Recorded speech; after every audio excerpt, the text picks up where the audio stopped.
On a Wednesday, I'm in my bookstore, and it rained quite a lot the last couple of days, so we're glad that that has stopped and can get back to normal with the weather, hopefully, although I'm sure we're not done with the rain.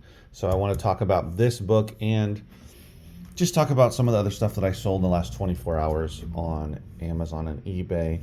This one to me was really interesting and exciting, as excited as you can get reselling books, which is pretty exciting for me.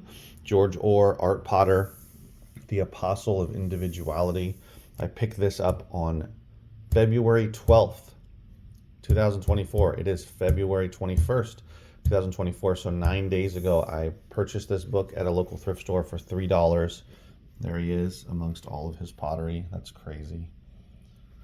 Wow. This is the guy here.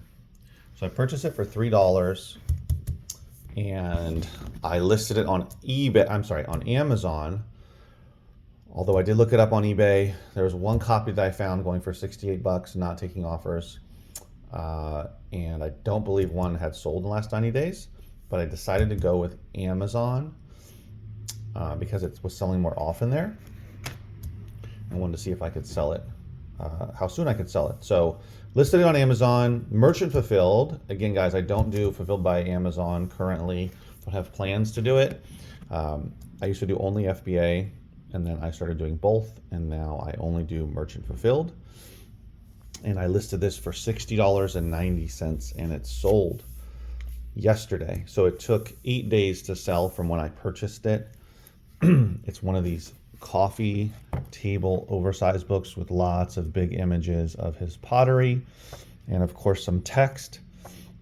Now the reason that this stood out to me was I find a lot of high value larger books, coffee table type of books, that are these types of books where they are about a particular niche, which is, so it's pottery, but it's also this particular guy who apparently was a big deal and made lots and lots of pottery and is sought after. So I really enjoy when it has, of course, the the dust jacket is a big part of it. That it's in great, it's in great condition. It's intact. That everything's great on the book, all that stuff. But it stands out to me even when I see the spine. George Orr, Art Potter. If it was not a large book, if it was a more normal sized trade paperback, I would still look it up, but especially because it is about a specific person in a specific niche with lots and lots of images, and it has the dust jacket, I recommend looking up these types of books. I'm still amazed and blown away that these kind of books make it, not that they make it onto the thrift store shelves. I'm not amazed by that. But I'm amazed that they're still there, considering that this is one of the larger thrift stores. Not a chain. It's not a Goodwill. It's not a Savers. It's not a Salvation Army or any of the other big ones that you might think of when you think of a thrift store chain. It is a smaller, I mean, it's a large thrift store physically there, but they only have 2 locations. But it is one of the bigger ones in the area. And a lot of people go there. I'm going there. That's the other thing, is I'm going there in the late afternoon, almost evening. But I get there around 5:30 and I'm there till around 6:10 kind of a thing. Sometimes I get there a bit earlier, but I'm only there for about 40 minutes on average, and it's later in the day, which means typically thrift stores have already put out everything in the morning, if not by midday or early afternoon. So, every thrift store is different. I have seen some new stuff that they're still putting out when I show up at 5:30, but usually that is not the case. It's been like, so I got my train of thought. I at least lost my train of thought here because someone was walking around out in front of the store.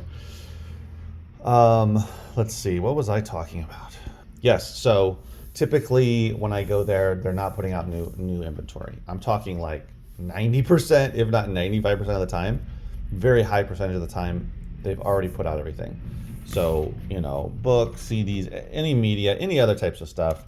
What I see them doing mostly is organizing. Like if the shelves are messed up, if clothes are on the floor, they're organizing everything to prepare for the next day, for the morning. So Anyway, that's something that blows my mind, that these kind of books clearly have probably been put out in the morning, if not just hours before. So I'm always amazed that they're still on the shelves. So it says to me either that hey, there wasn't a book reseller that happened to come by, or the ones that did don't know what they're doing and they don't know what to look up. And maybe they're focusing too much on, they're skipping these kind of books and focusing on the smaller books perhaps, or they're going to the wrong categories. They're going to where the education / textbook type of stuff, reference stuff is, and they're not looking up, all the nonfiction that they have. They have a lot of nonfiction titles there, in addition to fiction. But I'm just amazed that these kind of books are sitting around. So this is a bit of a long, not a rant, but a bit of a long conversation about this one particular book. But it just falls into that category of just being missed by a lot of people. So don't miss this stuff if you really want to pick up everything when you go to a thrift store. If you're going to spend the time, wherever it is, but if you're going to spend the time to go to a thrift store, especially if you have to drive a while, or if you only have limited time to do it, regardless of if you're part-time sometimes or full-time, you should take advantage of the time you have to source and don't miss anything. So be thorough. If there's a thrift store that has several thousand books, well, be thorough about going through it. Does it mean you have to look up every single book? No, absolutely not. You're going to waste a lot of time and effort and energy and get frustrated. You should really only be looking up the books that are worth it. And how do you know what books are worth it? Well, here's 2 other books that I sold on Amazon. Merchant Fulfilled. This one sold for $22.31. This one sold for $12.69. All of these are plus shipping, FYI. Would you look up either of these? I absolutely would. This is about Palestine. Absolutely look it up. This is a graphic novel, large graphic novel. I would probably put this in my store now and not put it online. But nonetheless, I forgot I had these on Amazon, and this one sold. And this one I put up at least 2 years ago or so it took some time. Moon and Night. These 2 I would absolutely look up. So all 3 of these I would. If something is topical, look it up. If something is sort of timeless, like this guy's always going to be in demand because he was apparently a legend of his craft. These types of graphic novel, or these, graphic novels in general, especially these thicker ones, thicker paperback ones, these essential Marvel comics, I would always look those up as well. So just understand what's worth your time and what's not worth your time to look up. This is something I sold on eBay. I remember getting this donation, Lampo the Traveling Dog, and thinking that I could get a lot of money for it based on what I saw. Ended up that I got $24, but it was free shipping. Thought I was going to get $60, but that's fine. It did take quite a while to sell. It's been on my shelf for a few years, but I'm glad to get rid of it. This is another example of a book I listed on eBay quite a while ago that I'm now discounting to just get it out, right? But $24 free shipping, I'll still make, I don't know, $18 maybe, 17. I don't know exactly, but I'll still make a little bit of profit, a nice good amount of profit. It was a donation. I didn't put any money into it, just the time to list it. So this is another book though that if I saw it on the shelf, I would look it up. An older book about a traveling dog. Why not? Apparently this guy was quite the traveler.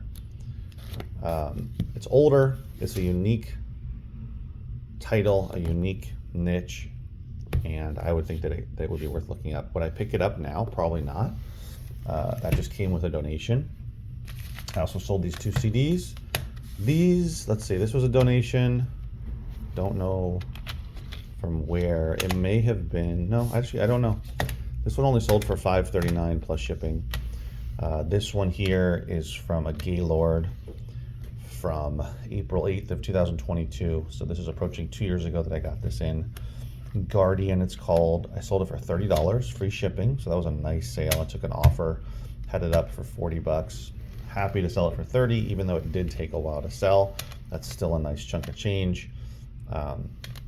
So I can't stress enough being thorough, but at the same time learning your craft so that you're not wasting a lot of time basically going through all the other large books like this that are not worth looking up, because they have a lot of not just coffee table books like this, which are typically large images, a nice dust jacket, but just other types of big books. Like there's some textbooks that I'm not going to bother.